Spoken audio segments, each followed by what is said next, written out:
Bunaqa chiroyli uylar kamdan kam bo'ladi. Hammamizga nasib qilsin shunaqa chiroyli, shinam va yangi uylarda yashash. Uyimiz sotilyapti. Olmazor tumani Moyqo'rg'on mahallasida joylashgan. Orientirimiz Qoraqamish Grill Bar bo'lyapti. Uyimiz 3 sotiq 7 ta xonadan iborat. Hozir men sizlarga kiravurishimizdan boshlab uyimizning planirovkasini ko'rsatib o'taman. Bu yerda kiravurish darvozaxonamiz va paradniy eshigimiz joylashgan. Darvozaxonamizga bemalol bitta katta mashina sig'adi. Darvozaxonamizni ko'rib turganinglardek yopiq holatda. Darvozaxonamizning o'ziga elektrokar uchun sim ajratilgan. Uyimizga kirishimiz bilan o'ng tomonimizda bu yerda umivayligimiz joylashgan. Bu yerda bo'lsa hovlimiz uchun sanuzolimiz joylashgan. Sanuzolarimizning hammasiga shunaqa chiroyli qilib kafel ishlatilgan. Uyimizda yangi qurilgan, hali hech kim yashamagan. Binoyimizda 2 qavat 3 ta urvilli bino. Binoyimizning tegi to'liq podvaldan iborat. Podvalimizda ham yana qo'shimcha xonalarimiz bor.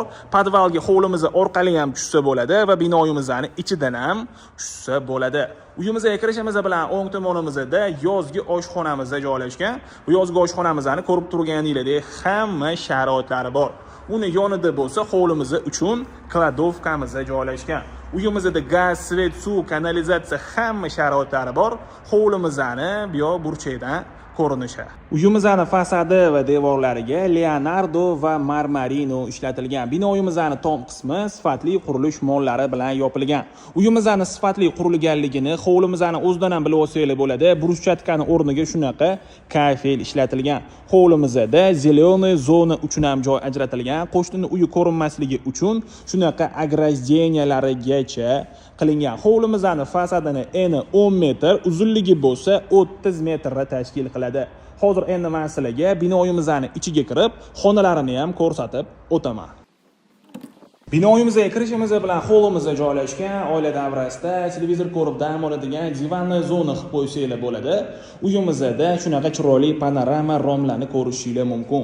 Domofonimiz bo'lsa aynan mana shu hovlimizda o'rnatilgan. Uyimizning hamma xonalari ko'rib turganinglardek razdelni, faqat hol yoki koridor orqali kiriladi. Bu yerdan ikkinchi qavatga chiqsa bo'ladi va hozir aytib o'tganimdek, binoyimizning ichidan ham podvalga tushsa bo'ladi. Ikkinchi qavatga chiqishdan oldin men sizlarga birinchi qavatimizdagi xonalarimizni ko'rsatib o'taman. Binoyimizga kirishimiz bilan chap tomonimizda oshxonamiz joylashgan. Mana shu oshxonamizning o'zida bemalol ovqat tayyorlab va oila davrasida televizor ko'rib ovqatlanib o'tiradigan joy qilib qo'ysanglar bo'ladi. Uyimizda chiroyli qilib ta'mirlangan, devorlarimizga sifatli mo'yshi aboylar yopishtirilgan.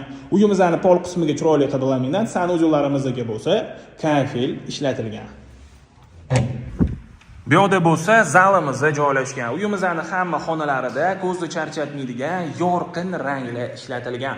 Zalimizning kattaligini hisobga olib, bir qismini divanli zona, bir qismini bo'lsa stol zona qilib ham foydalansanglar bo'ladi. Aynan mana shu xonamiz orqali orqa hovliga chiqsa bo'ladi. Atalab shunaqa joy ajratilgan, havo aylanib turishi va xonalarga yorug'lik kirishi uchun qilingan, sushka qilib foydalansanglar bo'ladi. Uyimizni isitish uchun binoyimizda iliq pol qilingan, iliq pol bilan birgalikda sifatli radiatorlar ham tayyor o'rnatilgan. Hamma xonalarimizda shunaqa ochiq rangdagi sifatli eshiklar va sifatli romlarni ham ko'rishingiz mumkin. Bu yerda bo'lsa birinchi qavatimiz uchun sanuzolimiz joylashgan.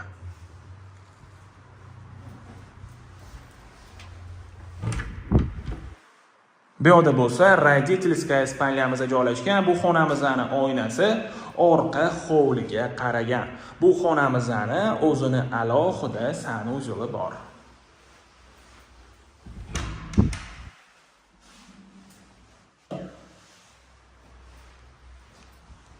Hozir endi sizlarga ikkinchi qavatimizdagi xonalarimizni ham ko'rsatib o'taman. Uyimizda katta oila uchun mo'ljallangan. Ikkinchi qavatga chiqishimiz bilan koridorimiz joylashgan. Ikkinchi qavatimizda xonalarimizni ham ko'rib turganinglardek razdelni, faqat koridor orqali kiriladi. Ikkinchi qavatga chiqishimiz bilan o'ng tomonimizda ham родительская spalnyamiz joylashgan. E'tibor berayotgan bo'lsanglar, hamma xonalarimiz har xil qilib ta'mirlangan, juda ham chiroyli chiqqani bo'layman. Sizlar ham o'zingizlarning shaxsiy fikringizni bemalol kommentariyada qoldirsanglar bo'ladi. Aynan mana shu joyimizda stroyniy mebel uchun mo'ljallangan. Bu xonamizning ham o'zini alohida sanuzoli bor.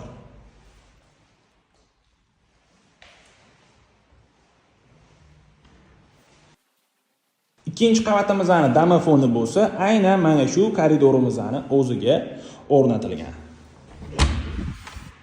Ikkinchi qavatga chiqishimiz bilan chap tomonimizda bo'lsa, proyekt bo'yicha malay zal joylashgan, lekin o'zingizlarning xohishingizga qarab bu xonamizni ham yotoqxona qilib foydalansanglar bo'ladi. Bu xonamizdan balkonga chiqsa bo'ladi.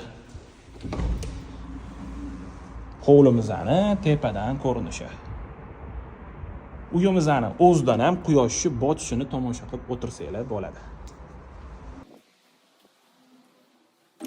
Bu yerda ham spalnyamiz joylashgan. Bu xonamizda ham shunaqa panorama romlarni ko'rishingiz mumkin.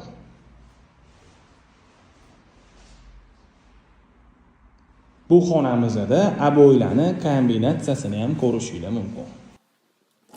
Bu yerda bo'lsa ikkinchi qavatimiz uchun общий sanuzelimizda joylashgan. Aynan mana shu joyimizda kir mashina uchun mo'ljallangan. Bu yerda bo'lsa polkalarni ko'rishingiz mumkin.